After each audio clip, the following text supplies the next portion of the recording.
Good morning to all.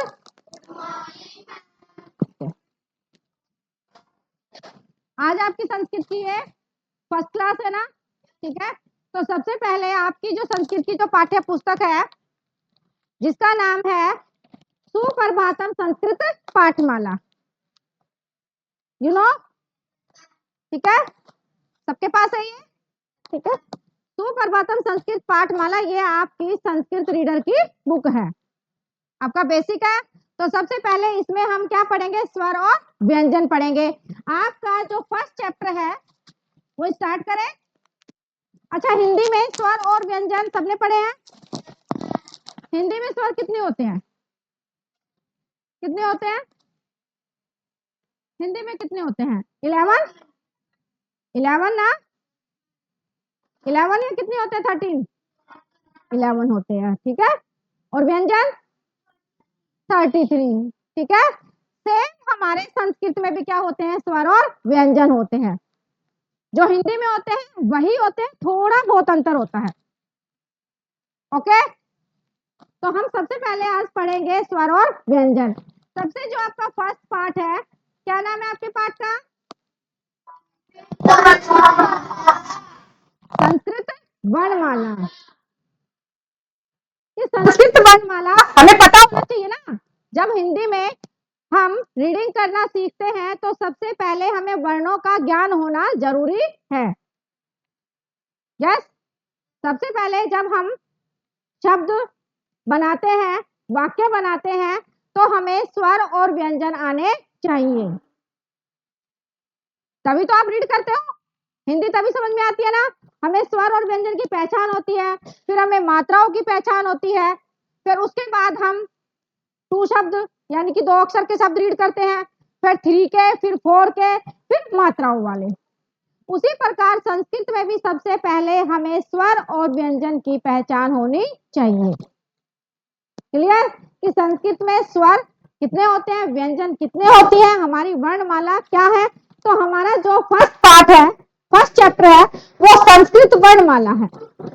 वर्णमाला की संस्कृत में वर्णमाला अर्थात वर्ण कितने होते हैं।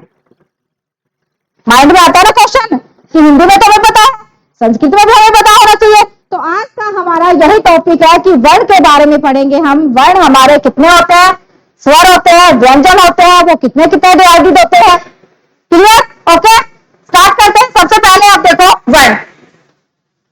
वर्ण क्या होते हैं, हमारे माइंड में एक ही क्वेश्चन आता है कि वर्ण होते क्या है,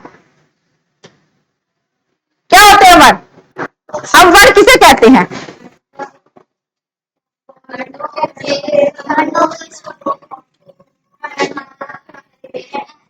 वो हमारी वर्णमाला है। वर्ण वर्ण हमारे कौन से हैं, कौन से हैं? अ आ ई क ख ग, ये सारे क्या है, हमारे वर्ण ही है ना। अब उन वर्णों के समूह को हम क्या कहते हैं, वर्णमाला। यही है ना हमारा पाठ कि वर्णमाला क्या है, कि जो वर्णों का जो समूह होता है वो क्या कहलाता है, वर्णमाला कहलाता है। क्लियर, जिसमें हमारे स्वर भी आते हैं और व्यंजन भी आते हैं, अयोग्यवाद भी आते हैं। अब हम पढ़ेंगे कि सबसे पहले वर्ण क्या होता है। देखो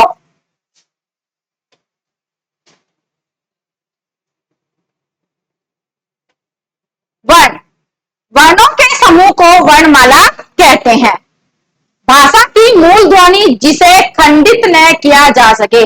भाषा की जो मूल ध्वनि होती है, खंडित का मतलब जिसके हम टुकड़े नहीं कर सकते। कर सकते हैं क्या? अब हमारे पास ऐसे अनार है, तो क्या हम इसको खंडित कर सकते हैं, इसके टुकड़े कर सकते हैं? नहीं कर सकते ना, ठीक है। कि भाषा की मूल ध्वनि जिसे खंडित न किया जा सके उसे हम क्या कहते हैं, वर्ण कहते हैं। आ गए सबको समझ में वर्ण क्या होते हैं। भाषा की, संस्कृत भाषा की ध्वनियां देवनागरी लिपि में लिखी गई है। जैसे आपको पता है ना कि हिंदी की लिपि कौन सी है, वैसे ही आपकी संस्कृत भाषा की भी कौन सी लिपि है, देवनागरी। क्लियर। संस्कृत वर्णमाला में 13 स्वर एवं 33 व्यंजन होते हैं। संस्कृत में कितने स्वर होते हैं और व्यंजन 33। यानी कि संस्कृत वर्णमाला में हमारे 13 तो क्या होते हैं, स्वर होते हैं, और 33 हमारे क्या होते हैं, व्यंजन होते हैं। क्योंकि जब हमें वर्णों की पहचान होगी तभी हमें संस्कृत हम रीड कर सकते हैं। शब्दों की पहचान तभी करेंगे ना, संस्कृत कैसे रीड करोगे? जब हमें स्वर व्यंजन की पहचान होगी। हिंदी तभी रीड करते हैं ना, तो इसलिए हमें वर्णों का ज्ञान होना बहुत जरूरी है। अब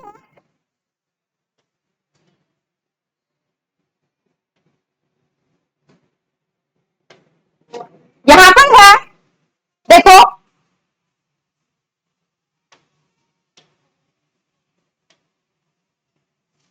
स्वर। स्वर होते क्या है? माइंड में क्वेश्चन आता है ना, क्या होते हैं स्वर? स्वर हमारे क्या होते हैं संस्कृत में? संस्कृत में स्वर होते हैं, देखो, जिन वर्णों के उच्चारण में अन्य वर्ण की सहायता नहीं लेनी पड़ती। जिन वर्णों के उच्चारण में अन्य वर्ण की हमें सहायता नहीं लेनी पड़ती, वो क्या कहलाते हैं? स्वर कहलाते हैं। अब एन है हमारे पास, इसमें हमें किसी दूसरे वर्ण की आवश्यकता है क्या?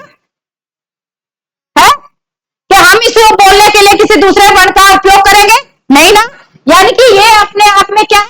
सशक्त है, सक्षम है। ये इसको बोलने के लिए हमें किसी दूसरे वर्ण की आवश्यकता नहीं पड़ती।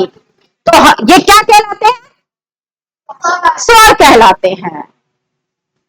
संस्कृत में बोलने के लिए अर्थात उच्चारण में अन्य वर्ण की सहायता नहीं लेनी पड़ती है, उन्हें हम स्वर कहते हैं।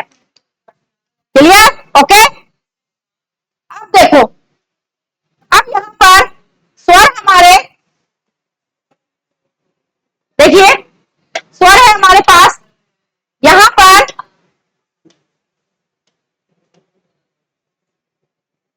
स्वर 3 प्रकार के होते हैं। स्वर कितने प्रकार के होते हैं? 3 प्रकार के होते हैं। क्लियर? स्वर के प्रकार 3 होते हैं। सबके प्रकार होते हैं ना, तो स्वर के प्रकार कितने होते हैं? 3 प्रकार होते हैं, यानी कि 3 प्रकार के हैं।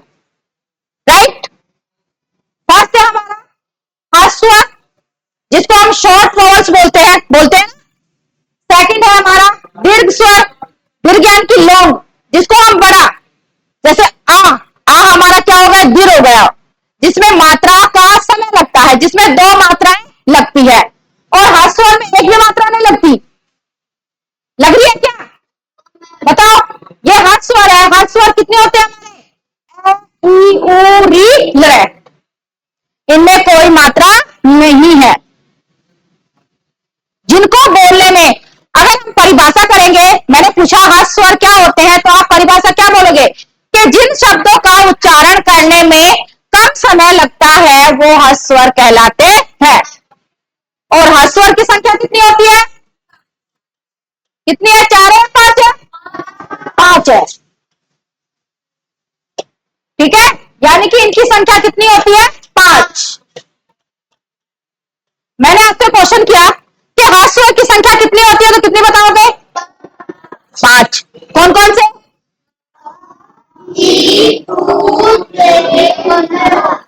ठीक है,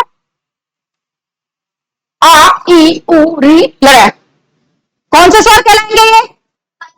ये हास स्वर कहलाएंगे। क्लियर? ओके। हास स्वर में कोई डाउट? नो डाउट ना। नेक्स्ट है हमारा दीर्घ स्वर। दीर्घ का मतलब होता है जिनको बोलने में हमें दुगना समय लगता है ना, दुगना समय। अब आ हमने बोला तो एक मात्रा बढ़ गई, उसमें बढ़ गई ना। क्या बोला हमने? आ। ये हमारा क्या है? दीर्घ स्वर है। यस। अब दीर्घ स्वर यहां पर देखो, दीर्घ स्वर कितने हैं? आ, आई, औ, री, सारे बड़े हैं ना। यानी कि जिनको बोलने में, जिन शब्दों को बोलने में हमें दुगना समय लगता है, हास स्वर की अपेक्षा कितना समय लगता है? दुगना समय लगता है। वो क्या कहलाते हैं? दीर्घ स्वर। दीर्घ का मतलब होता है बड़ा। क्लियर? संख्या में कितने होते हैं? 4। यानी कि दीर्घ स्वर की संख्या कितनी होती है? 4। क्लियर? नेक्स्ट है हमारा संयुक्त स्वर। नेक्स्ट कौन सा है? संयुक्त स्वर। अब संयुक्त स्वर क्या होते हैं? आप ये भी तो सोचोगे कि भाई संयुक्त होते क्या है? संयुक्त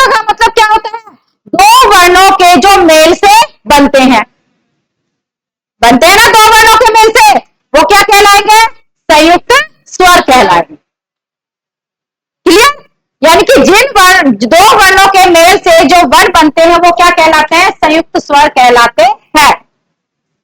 दो स्वरों के मेल से बनेंगे, जैसे हमने बनाया यहां पर ए धन ई, क्या बन गया?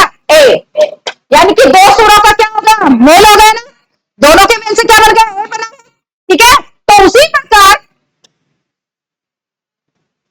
प्रकार क्या कहलाएगा भाई? वो बताओ क्या कहेंगे उन्हें? संयुक्त स्वर। अब इनकी भी संख्या कितनी है? संयुक्त स्वर की संख्या कितनी है? कितनी है? ए आई ओ औ, इनकी भी संख्या कितनी है? 4। क्लियर? संयुक्त स्वर भी हमारे कितने हैं? 4 है। मैंने पूछा कि संयुक्त स्वर की संख्या कितनी है, तो कितने बताओगे? 4 है। दीर्घ की और ह्रस्व स्वर की 5। क्लियर?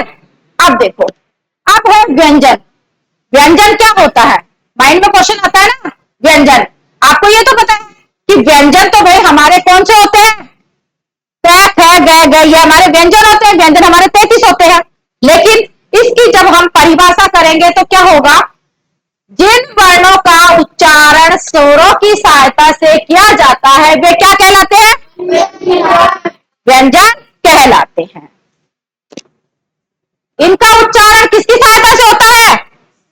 स्वर की सहायता से होता है ना भाई। व्यंजन का उच्चारण करते समय हमें स्वर की सहायता लेनी पड़ेगी, लेनी पड़ती है। क्यों? क्योंकि जो व्यंजन होता है वो स्वर के बिना क्या होता है? अधूरा होता है। यस या नो? अब हमारे पास यहां पर है क, है ना? क है हमारे पास। अब क में किसका साउंड आ रहा है? आ का साउंड आ रहा है। क में किसका साउंड आ रहा है? ए का। अब यानी कि कै धन ए, दोनों से बनाएंगे। अब इसके नीचे ये जो तिरछी रेखा है इसको हम बोलते हैं हलंत। इसको क्या बोलेंगे हम? हलंत। ठीक है?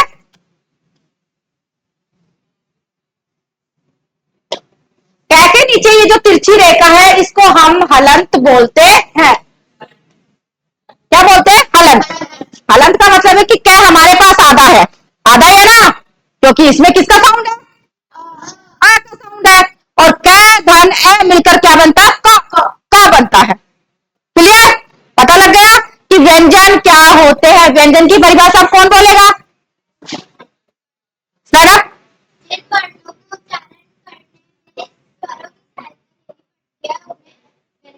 उन्हें हम व्यंजन कहते हैं। वेरी गुड, अच्छा सिर दिया। पहचान हो गई हमें? व्यंजन हमारे कितने हैं? टोटल 33, यानी कि 33 हमारे व्यंजन है। स्वर हमारे कितने हैं? 13 हमारे स्वर हैं। क्लियर? अब देखो, अब यहाँ पर है व्यंजन के प्रकार, क्योंकि व्यंजन के भी तो प्रकार मिलेंगे जैसे हमें स्वर के प्रकार मिले हैं। व्यंजन के कितने प्रकार हैं? 3 प्रकार है। पहला है स्पर्श व्यंजन। स्पर्श व्यंजन कैसे लेकर मैं तक। अंतस्थ व्यंजन य र ल व। ऊष्म व्यंजन श स स है। अब आप कहोगे कि मैम ये स्पर्श व्यंजन है, इसको स्पर्श व्यंजन क्यों कहते हैं? क्वेश्चन आता है ना माइंड में, क्यों कहते हैं स्पर्श?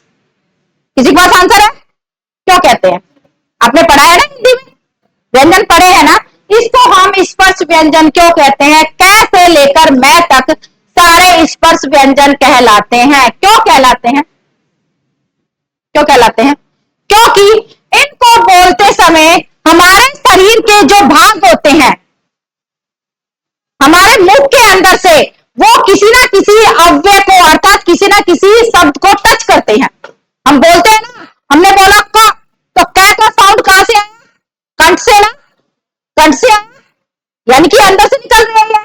यानी कि हमारे जो अव्यय, जो हमारे भाग है उनको स्पर्श कर रहे हैं। ये टच का मतलब होता है ये स्पर्श कर रहे हैं, हमारे मुख के भागों को क्या कर रहे हैं? स्पर्श कर रहे हैं। इसलिए ये क्या कहलाते हैं? स्पर्श व्यंजन कहलाते हैं। जैसे हमने बोला पे, तो हमारे लिप्स आपस में टकराए ना, टकराए ना। क्लियर? तो यानी कि हमारे होठ से निकल रहे हैं, हमारे होठ टच कर रहे हैं। हमने बोला ते, तो ते यानी कि हमारे दांत टच कर रहे हैं। ठीक है? तो यानी कि जब हमारे मुख के भागों को स्पर्श करते हैं ये वर्ण, तो क्या कहलाते हैं उन्हें? हम क्या कहलाते हैं? क्या कहते हैं? स्पर्श व्यंजन कहते हैं। क्लियर? उसी प्रकार अंतस्थ व्यंजन, ये रे ले वे, कितनी संख्या इनकी? 4। ये हम थोड़ा रुक रुक कर बोलते हैं, रुक कर बोलते हैं ना, और गर्म हवा मुख से बाहर निकलती है। रुक रुक कर थोड़ा हवा बाहर निकलती है जब हम बोलते हैं ये रे ले वे, रुक के बोला जाता है। तो इसलिए इनको हम अंतस्थ व्यंजन कहते हैं। ऊष्म व्यंजन, इनका उच्चारण करते समय हमारे मुख से गर्म हवा बाहर निकलती है। श है। इनकी संख्या भी कितनी है? कितनी संख्या? 4। तो इसलिए हम इन्हें ऊष्म व्यंजन कहते हैं। तो आज हमने किसका अध्ययन किया? स्वर और व्यंजन। हमारे संस्कृत में कितने स्वर होते हैं? 13 हमारे स्वर होते हैं। व्यंजन कितने होते हैं? 35 होते हैं। और स्वर की परिभाषा अगर हम बोलेंगे तो क्या होगी?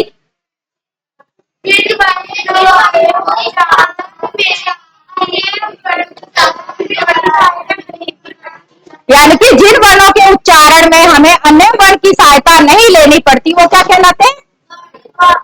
स्वर कहलाते हैं। और व्यंजन, जिन वर्णों के उच्चारण में हमें अन्य वर्ण की सहायता लेनी पड़ती है वो व्यंजन कहलाते हैं। क्लियर? तो आज हमने स्वर और व्यंजन पढ़े, अर्थात हमने वर्णमाला पढ़ी कि हमारी संस्कृत में वर्णमाला, हमारी संस्कृत में कौन कौन से वर्ण है, स्वर और व्यंजन, वो हमने पढ़ा। ओके, कल हम पढ़ेंगे इससे आगे का कि संयुक्त व्यंजन और संयुक्त स्वर क्या होते हैं, उनके बारे में पढ़ेंगे। तो कल अगली क्लास होगी हमारी, उसमें आगे हम पढ़ेंगे इसमें किसके बारे में? संयुक्त व्यंजन और संयुक्त स्वर तो हम वैसे ही पढ़ चुके हैं, ठीक है। उसमें संयुक्त व्यंजन भी आएंगे आपके अंदर, कौन कौन से ऐसे वर्ण होते हैं जो मिलाकर लिखे जाते हैं, अयोग्य भी आएंगे उसके अंदर, ठीक है। ओके, कल उसके बारे में हम पढ़ेंगे। आज के लिए धन्यवाद।